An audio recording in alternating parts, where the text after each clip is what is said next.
فرمایا اس بات سے کہ آدمی پیشاب کرے حمام خانے میں، حمام میں پیشاب کرنے سے آپ نے منع فرمایا، اور آپ نے فرمایا کہ بے شک اکثر جو وسوسہ ہوتا ہے اس کی وجہ سے ہوتا ہے، اکثر جو وسوسے آتے ہیں انسانوں یعنی وسوسے کی جو بیماری ہے، شک کی، جو وہم کی،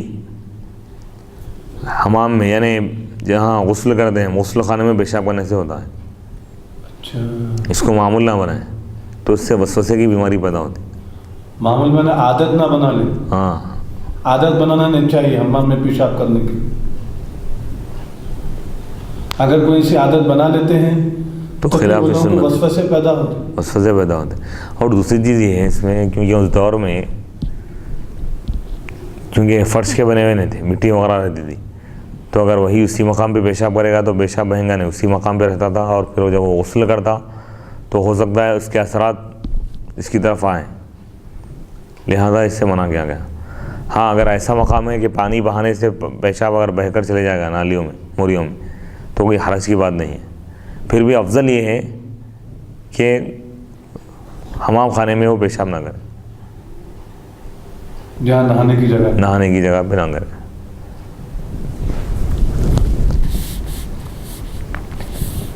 اہل علم کا یہی مذہب ہے، اور بعض لوگ اس میں اجازت دی ہیں۔ کون ہے؟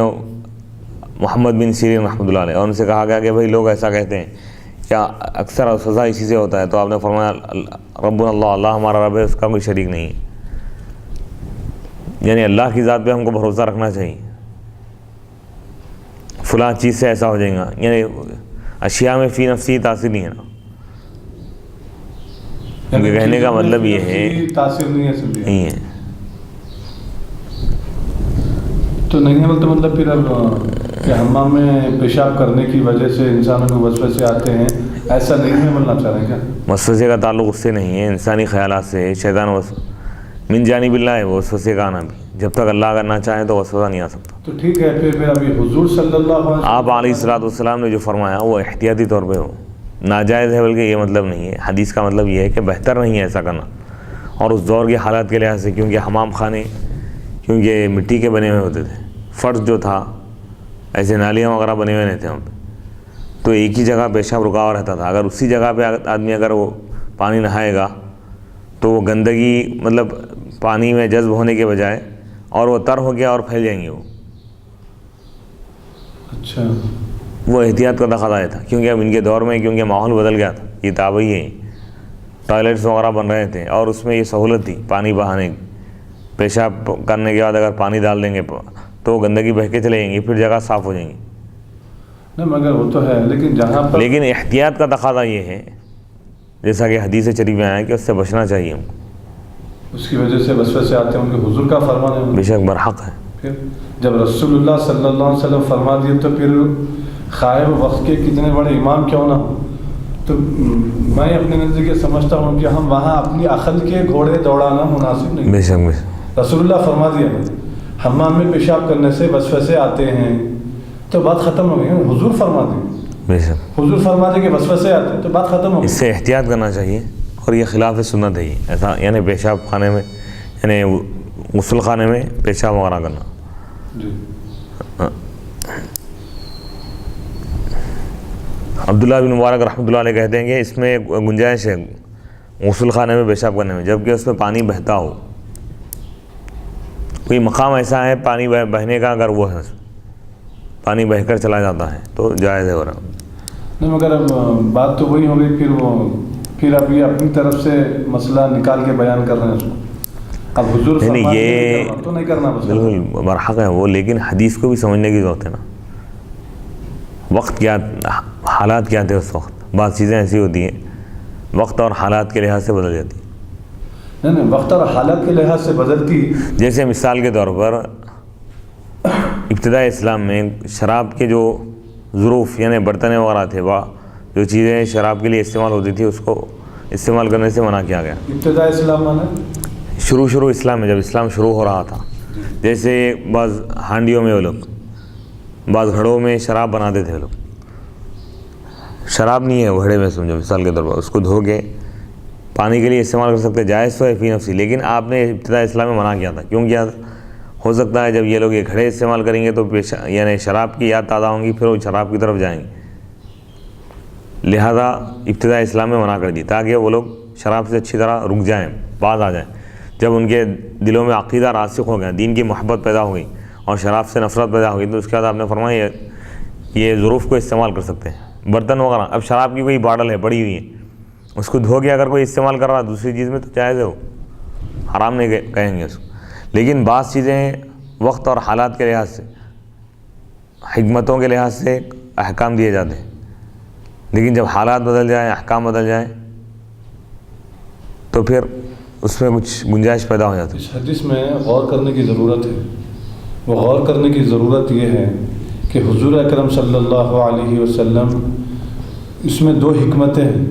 ایک تو کیونکہ وہاں پر زمین نرم ہونے کی وجہ سے بہنے کی سہولت نہیں تھی، اگر حمام میں کوئی پیشاب کرتے ہیں تو کیونکہ پیشاب بہنے کی آسانی سے سہولت نہیں تھی، کرتے ہیں تو دوسرا اگر کوئی شخص نہانے کے لیے آئے تو وہ چھینٹے اس کے اوپر بھی اچھل جائیں گے، لہٰذا وہ پاک نہیں ہو سکتا، الٹا ناپاک ہو جائیں گے ہم۔ تو یہ ایک تھی۔ اور دوسرا یہاں یہ ایک ریزن کو اگر یہ چیز کو، اس مسئلے کو اگر سامنے رکھ کے فقہاء کرام فرماتے تو بات درست تھی، لیکن حضور اکرم صلی اللہ علیہ وسلم اس کے ساتھ یہ بھی فرما رہے ہیں کہ اگر کوئی حمام میں پیشاب کرتا ہے تو اس کو وسوسے آتے ہیں، بلکہ حضور فرماتے ہیں۔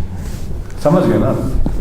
تو احتیاط یعنی سنت پر عمل کا تقاضا یہی ہے کہ آدمی ان چیزوں سے اجتناب کرے، دور رہے۔ کیونکہ ایک چیز یہ ہے کہ اس میں یہ بتانا چاہتے ہیں کہ آدمی غسل کرتا ہے پاکی حاصل کرنے کے لیے، اب پھر وہ اسی مقام پہ اگر پیشاب کرے گا تو ناپاک مقام پہ رہ کے پھر پاکی کیسے حاصل کرے گا؟ اس کا مقصد یہ ہے۔ پھر وسوسہ یہ پیدا ہوگا کہ اس کو کہیں چھینٹے تو نہیں اچھل گئے، یہ وسوسہ بھی ہو سکتا ہے جی۔ اس کے دل و دماغ میں اگر ایک چیز آ جائے، ارے میں اسی مقام پہ پیشاب کیا تھا، پھر میں یہیں غسل کر رہا ہوں، تو کہیں وہ چھینٹے پیشاب کے کہیں اس کی طرف دوبارہ اچھل تو نہ جائیں، یہ بھی مقصد ہو سکتا ہے۔ بالکل، یہ صحیح تشریح ہے۔ سبحان اللہ۔ اگر اب آسانی ہے، سہولت ہے، تو پھر حمام میں پیشاب بھی کر سکتے ہیں۔ عموماً کیا ہوتا ہے، پیشاب یعنی آدمی غسل کرنے سے پہلے پیشاب کرتا ہے، یا کبھی غسل کے اختتام پہ بعد میں بھی پیشاب آ جاتا ہے جی۔ کبھی۔ اور ایک چیز، اور ایک مجبوری یہ ہوتی ہے کہ بعض مقامات پر غسل خانہ الگ اور ٹوائلٹ الگ ہوتا ہے، یعنی بیت الخلاء۔ اب وہ دوران غسل اگر اس کو آ جائے تو اب وہ اس حالت میں وہاں سے نکل کے ادھر جائے تو ایک تکلیف کی بات بھی ہو سکتی ہے۔ ہاں اگر اٹیچ اگر ہے تو ادھر کا ادھر وہ پھر بیت الخلاء میں جا کے کر لے سکتا نہیں بھی تو نہیں، کیونکہ بہنے کی سہولت ہے نا، ابھی پکے مہریاں بنے ہوئے ہیں، تو اب کوئی اتنی حرج کی بات نہیں کر کے پانی بہا کے پھر وہ غسل کو جاری رکھ سکتا ہے، جاری رکھ سکتا ہے۔ باب ما جاء فی السواک، یہ 18واں باب ہے، یہ مسواک کرنے کا بیان ہے۔ اللہ آپ کو سلامت بیسویں حدیث، 20ویں حدیث۔ آپ اچھی تشریح کر رہے ہیں، کیونکہ محدثین یہی چیز کو سامنے رکھ کے اجازت دی ہے پھر اس کی۔ اگر بہنے کی سہولت ہو، آسانی ہو تو مجبوری میں من بحالت مجبوری سمجھے اگر آ جائے۔ اس دور میں کیونکہ اتنی زیادہ ترقی نہیں ہوئی تھی، تابعین کے دور میں تعمیری ترقی۔ اب جیسے کوئی آدمی ایک مقام پہ، پھر اس کے لیے غسل کے لیے صدر و پوشی کا انتظام کرنا پڑتا تھا، مکانات ایسے بنے ہوئے نہیں تھے، غسل کے لیے بھی کبھی باہر جانا پڑتا، یا پانی کی مکان بنا ہوا ہے تو پانی کی سہولت نہیں، پانی اگر ہے تو یعنی بنے ہوئے حمام وغیرہ نہیں تھے چار دیواری، تو وہ آدمی یا تو کپڑے وغیرہ چاروں طرف سے پردے لگا کے غسل کرتا تھا کوئی دور مقام پہ جا کے، تو وہاں پہ مسئلہ یہ پیدا ہوتا تھا کہ اب پھر وہ پیشاب کے لیے الگ مقام پہ جانا ایک دشواری کا باعث۔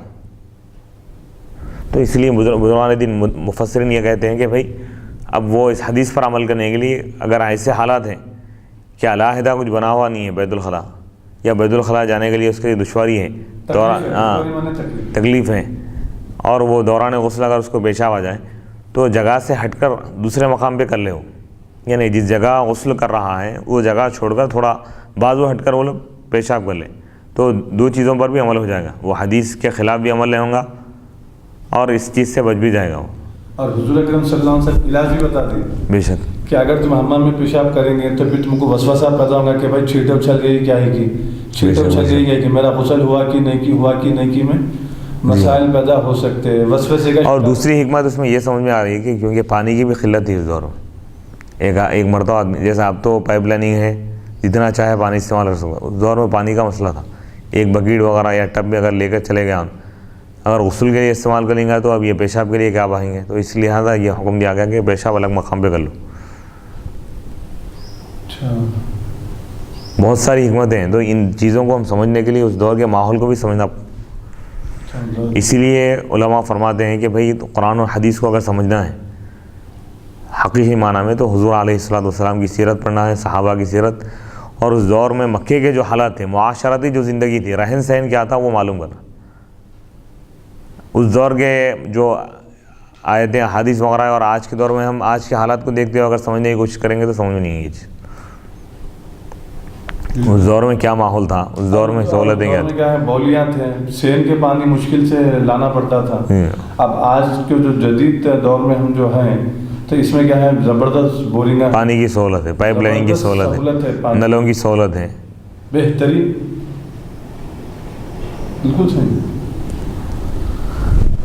20ویں حدیث ہے، حدثنا ابو قریب حدثنا عبدۃ بن سلیمان عن محمد بن عمرو عن ابی سلمۃ عن ابی ہریرہ قال قال رسول اللہ صلی اللہ علیہ وسلم لولا ان اشق على امتی لامرتهم بالسواک عند كل صلاة قال ابو عیسیٰ وقد روى هذا الحديث محمد بن اسحاق عن محمد بن ابراہیم عن ابی سلمۃ عن زید بن خالد عن النبی صلی اللہ علیہ وسلم وحديث ابی سلمۃ عن ابی ہریرہ وزید بن خالد عن النبی صلی اللہ علیہ وسلم كلاهما عندي صحيح لأنه قد روي من غير وجه عن ابی ہریرہ عن النبی صلی اللہ علیہ وسلم هذا الحديث وحديث ابی ہریرہ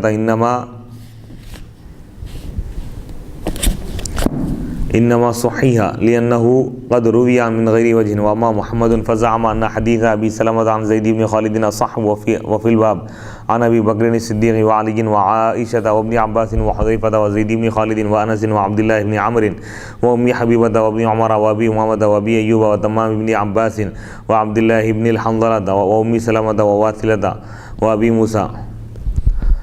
امام ترمذی رحمۃ اللہ علیہ فرما رہے ہیں کہ ہم کو بیان کیا ہے ابو قریب نے، انہوں نے کہا کہ ہم کو عبدہ بن سلیمان نے بیان کیا، وہ محمد بن عمرو سے روایت کرتے ہیں، وہ ابو سلمہ سے روایت کرتے ہیں، وہ حضرت ابو ہریرہ رضی اللہ تعالیٰ عنہ سے روایت کرتے ہیں، انہوں نے کہا اللہ کے رسول علیہ الصلوۃ والسلام نے ارشاد فرمایا اگر مجھے اس بات کا اندیشہ نہ ہوتا کہ میں اپنی امت کو مشقت میں ڈالوں گا تو میں ضرور ان کو مسواک کا حکم دیتا ہر نماز کے وقت۔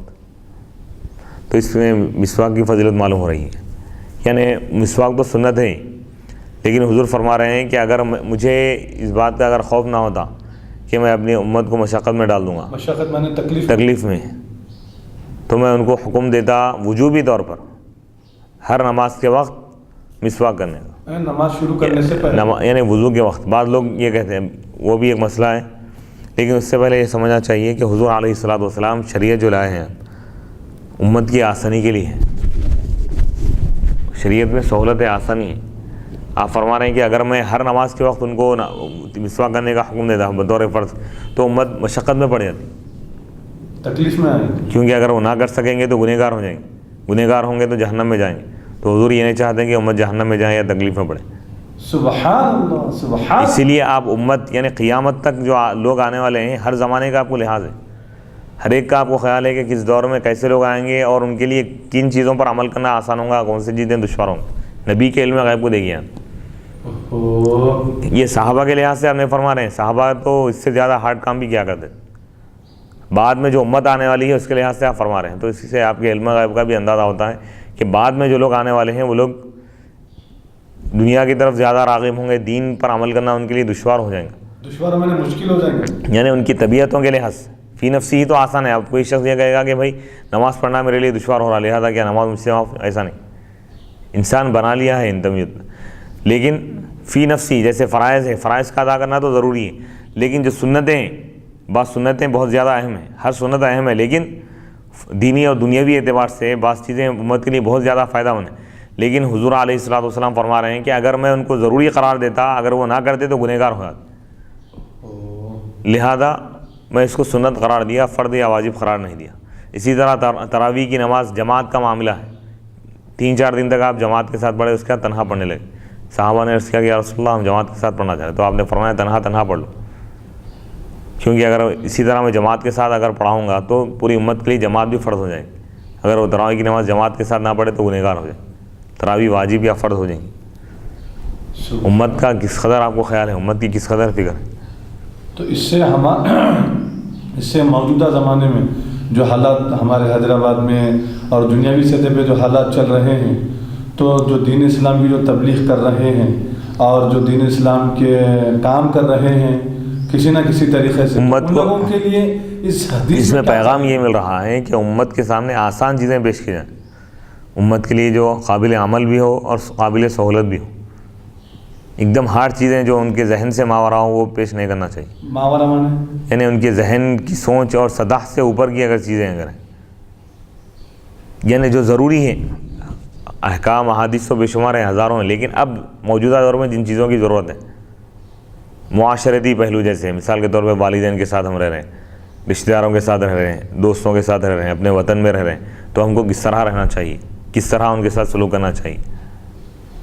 یا جیسا موجودہ دور ہے برائیاں عام ہو رہی ہیں انٹرنیٹ اور ٹی ویوں کے ذریعے، تو اس سے کس طرح ہم بچیں، ایسے پہلوؤں کو اختیار کریں. اخلاقیات پر ہیں، جھوٹ، غیبت، اس کی مذمت، ایک دوسرے کو قتل کرنے کی مذمت، دھوکہ دہی کی مذمت، یہ چیزیں زیادہ ضروری ہیں.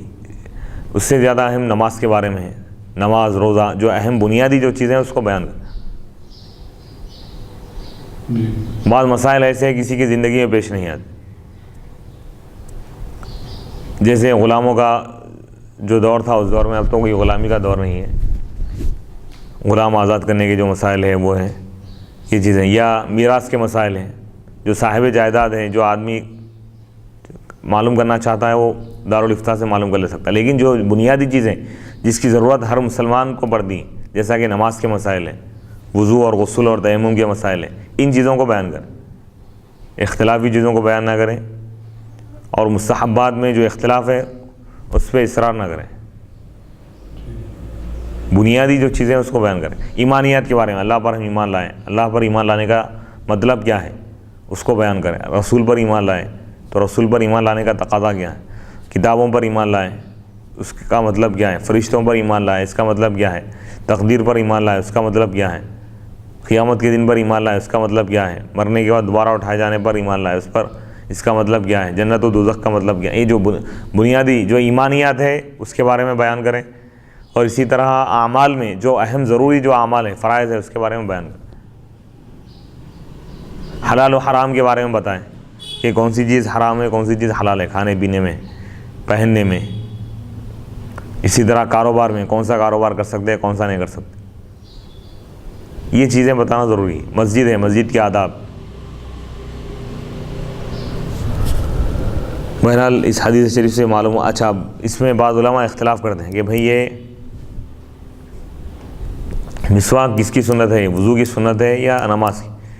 امام شافعی رحمۃ اللہ علیہ اور بعض محدثین کے پاس حکم یہ ہے کہ مسواک نماز سے پہلے کریں. جماعت ٹھہری ہوئی ہے اس سے پہلے وہ لوگ مسواک کر لیتے ہیں. لیکن احناف یہ کہتے ہیں کہ یہ عند وضوء کل صلاۃ، ہر نماز کے وضو کے وقت، یہ مراد ہے. وضو شروع کرنے سے پہلے یہ وضو کی سنت ہے جی، کیونکہ اس کا تعلق دانتوں سے، کلی کرنا، دانتوں کو صاف کرنا، یہ کیا ہے، وضو کی سنت ہے. کیونکہ اس میں اور ایک خدشہ کیا ہے، نماز کی اگر سنت اس کو مانے، اگر وہ مسواک کر کے نماز میں اگر شامل ہوں گا تو ہو سکتا ہے دوران مسواک اگر خون اس سے نکل جائے، اس کے مسوڑوں سے، دانتوں سے، تو نماز فاسد ہو جاتی، وضو ٹوٹ جاتا ہے. اس لیے احتیاط کا تقاضا بھی یہی ہے کہ وضو کے ساتھ، وضو میں ہم اس کو شامل کر لیں. مسواک کی بہت بڑی فضیلت، اور اس سے دین اسلام کا مزاج معلوم ہوتا ہے کہ دین اسلام سے بڑھ کر کوئی اور پاک مذہب نہیں ہے. یعنی اس میں طہارت اور پاکیزگی کا اس قدر اہتمام کیا گیا ہے. صحت کا بنیادی اصول یہ ہے کہ آدمی پاک صاف رہیں، اپنے دانتوں کو صاف رکھیں. کیونکہ آدمی جب مختلف چیزیں کھاتا ہے، گوشت وغیرہ، تو اس کے ذرات دانتوں میں اٹک جاتے ہیں. وہ برش وغیرہ آج کل جو استعمال کر رہے ہیں اس سے بھی نہیں جاتے. مسواک اگر استعمال کریں گے تو اس کے باریک نسوں سے اندر جو بھی میل و کچیل ہے دور ہو جاتا ہے، جراثیم سے آدمی پاک ہو جاتا ہے. ہر نماز میں جب وہ کرے گا تو ظاہر بات ہے کہ 5 مرتبہ دن میں وہ پاکیزگی کا اہتمام کر رہا ہے. جبکہ اب یہ ماڈرن دور کے جو لوگ ہیں دن بھر میں یا بڑی مشکل سے 2 مرتبہ وہ برش استعمال کرتے ہیں. لیکن جبکہ میرے حبیب علیہ الصلوۃ والسلام نے فرمایا، حضور علیہ الصلوۃ، کہ ہر نماز کے وقت تم مسواک کرو، یہ تمہارے لیے بہتر ہے. تو بے شمار فوائد ہے اس. جی، مسواک کا مقصد یہ ہے کہ منہ کی صفائی. تو اب موجودہ زمانے میں اب لوگوں کے پاس یعنی ایڈوانس جو ہے برشز وغیرہ لوگ استعمال اب مسواک کرتے ہیں. پیسٹ بھی آیا ہوا ہے. ہاں پیسٹ بھی آیا ہوا ہے. تو بتلانے کا مقصد یہ ہے کہ وہ برش بھی مسواک میں داخل ہے, کیونکہ مسواک کا مقصد یہ ہے کہ منہ کی صفائی ہے وہاں پر. تو اگر جس چیز سے صفائی آپ کو حاصل ہوتی ہو تو وہ چیز کا استعمال کرنا مسواک کے قائم مقام ہے. طہارت تو ہو جائے گی لیکن اس کی جو فضیلت ہے وہ حاصل نہیں ہوگی. نہیں کیونکہ میں ہمارے بڑے بڑے نہیں, دونوں چیزیں بھی استعمال کریں, یہ بھی استعمال کر سکتے ہیں وہ بھی استعمال کر سکتے ہیں. لیکن نہ دیکھیے حضور صلی اللہ علیہ وسلم کیونکہ لکڑی کا مسواک استعمال کر رہے تھے, یہ سنت ہے, یہ سنت کا سب الگ ملیں گے. لیکن اصل جو مسواک کا جو مقصد ہے وہ مقصد منہ کی صفائی ہے نا, صفائی اصل مقصد صفائی ہے, گندگی مقصد ہے.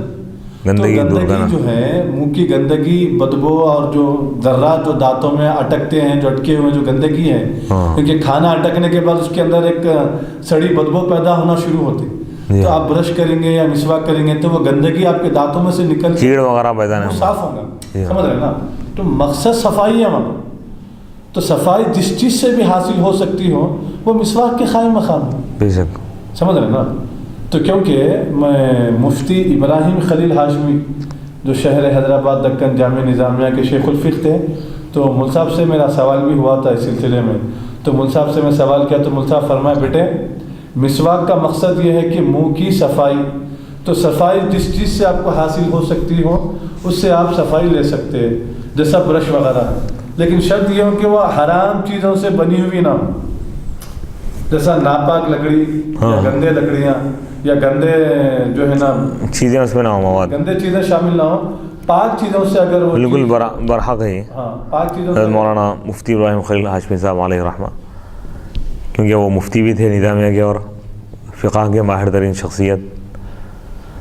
تو اب یہاں ہم کو یہ حدیث, اچھا, اور ایک اس حدیث میں بتایا جا رہا ہے اور ایک روایت میں کہ اگر مجھے اپنی امت کو مشقت میں ڈالنے کا اگر خوف نہ ہوتا تو میں ان کو ہر نماز کے وقت مسواک کا حکم دیتا اور میں عشاء کی نماز تاخیر سے پڑھتا, اس کو مؤخر کر دیتا رات کے 1/3 حصے تک.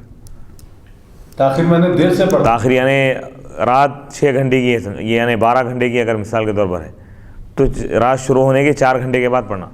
6 بجے مغرب ہو رہی ہے سمجھو مثال کے طور, اور صبح 6 بجے فجر ہو رہی ہے سمجھو طلوع آفتاب, تو ہم 4 گھنٹے کے بعد یعنی 10 بجے عشاء پڑھنا چاہیے. جی یعنی عشاء اگر 8 بجے ہو رہی ہو اور فجر کی نماز کا وقت 6 بجے شروع ہو رہا تو 12 بجے رات کو عشاء کی نماز پڑھنا چاہیے.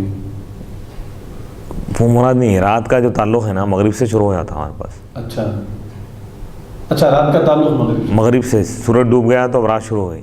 جی تو اب یہ فجر کی اذان تک یعنی جو وقت ہے نماز پڑھنے کے بعد مغرب کی نماز سے لے کر مغرب کی نماز کا وقت جو شروع ہو رہا ہے نا وہاں سے لے کر فجر کی اذان ہونے تک اتنے ٹائم کے 3 حصے کیے جائیں. جی اس میں سے ایک حصہ 1/3 گزرنے کے بعد عشاء پڑھنا افضل ہے. نہیں پر مغرب کا وقت شروع کیا, پہلے مغرب تو پڑھ لیں گے نا. ہاں مطلب حساب وقت کا جو حساب لگیں گے نا وہ بتا رہے ہیں. یہ مطلب نہیں کہ عشاء کا وقت 8 بجے شروع ہو رہا تو وہاں سے ہم 3 گھنٹے 4 گھنٹے, ایسا وہ مراد نہیں. اچھا یعنی رات کے شروع ہونے سے اس کے وقت کا اندازہ لگا جائے گا. نماز تو بعد میں ہی پڑھ رہے ہیں لیکن کتنا وقت گزرنا ہے, 1/3. یہ اگر مشقت نہ ہوتی تو حضور فرمائیں کہ کیونکہ اس میں مشقت ہے, اگر کوئی اس سے پہلے سو گیا 9 بجے سو گیا, کوئی پیشنٹ ہے کوئی بیمار ہے جب تک نہیں جا سکتا تو اس کی نماز چھوڑ جائیں گی. مشقت مانے اس کام میں تکلیف ہے. ہاں اگر یعنی ہمیشہ کے لیے, اب یہ بتانا مقصد یہ ہے کہ میں ہمیشہ کے لیے یہ وقت ان کے لیے مقرر کر دیتا فرض کے طور پر. اب تو پوری رات میں کبھی بھی پڑھ سکتے ہیں لیکن افضلیت اس میں ہے اور ساتھ ساتھ سہولت کو دیکھنا ہے. 2 چیزیں ہیں, ایک افضلیت ہے ایک سہولت ہے. افضلیت اپنی جگہ ہے, سہولت کو اختیار کرو. حدیث کا منشا یہ ہے کوئی چیز کام افضل ہے لیکن تمہارے لیے دشوار ہے تو تم وہ اختیار مت کرو. جو کام اس سے آسان ہے وہ, یعنی 10 بجے پڑھنا یہ افضل ہے لیکن 8 بجے پڑھنے میں تمہارے لیے سہولت ہے تو 8 بجے پڑھ لینا افضل ہے تمہارے. ہر ایک کی اپنی اپنی سہولت. یعنی اس حدیث سے یہ بھی معلوم ہو رہا ہے کہ ہر ایک کی مزاج کے لحاظ سے, اس کی سہولت کے لحاظ سے افضلیت کے معنی بدل جاتے. کوئی بوڑھا آدمی ہے اس کے لیے 10 بجے تک جگنا اگر دشوار ہے تو 8 بجے پڑھ لینا افضل ہے. کوئی نوجوان آدمی ہے رات میں جگنے والا ہے اور وہ دیر سے نماز پڑھ سکتا ہے تو اس کے لیے دیر سے پڑھنا افضل ہے, اس کے لیے سہولت. تو تو اور ایک چیز یہ ہے، اس میں یہ بتانا مقصد ہے کہ نمازوں میں اگرچہ کہ وہ افضلیت کا وقت ہے، لیکن بہتر یہ ہے کہ اول وقت میں پڑھ لیں۔ امام میں اختلاف ہے، بعض لوگ یہ کہتے ہیں کہ فلاں ٹائم پہ پڑھے، فلاں لیکن افضل یہ ہے کہ نماز کا وقت شروع ہوتے ہی پڑھ لیں۔ وصلی اللہ تعالیٰ علی خیر خلقہ سیدنا محمد وعلی آلہ واصحابہ اجمعین والحمد للہ رب العالمین۔ جامعہ انوریہ کے پروگرامز انشاءاللہ آئندہ بھی چلتے رہیں گے، اور یہ مسلسل جاری و ساری ہے، اور مختلف علمی اور دینی، فقہی اور تفسیر اور حدیث کے 25 کتابوں کی ریکارڈنگ کا پروگرام ہے، اور اس میں جو خواہش مند جو حضرات ہیں اہل اسلام سے گزارش یہ ہے کہ اس کار خیر میں ہر اعتبار سے حصہ لے کر ثواب دارین حاصل کریں۔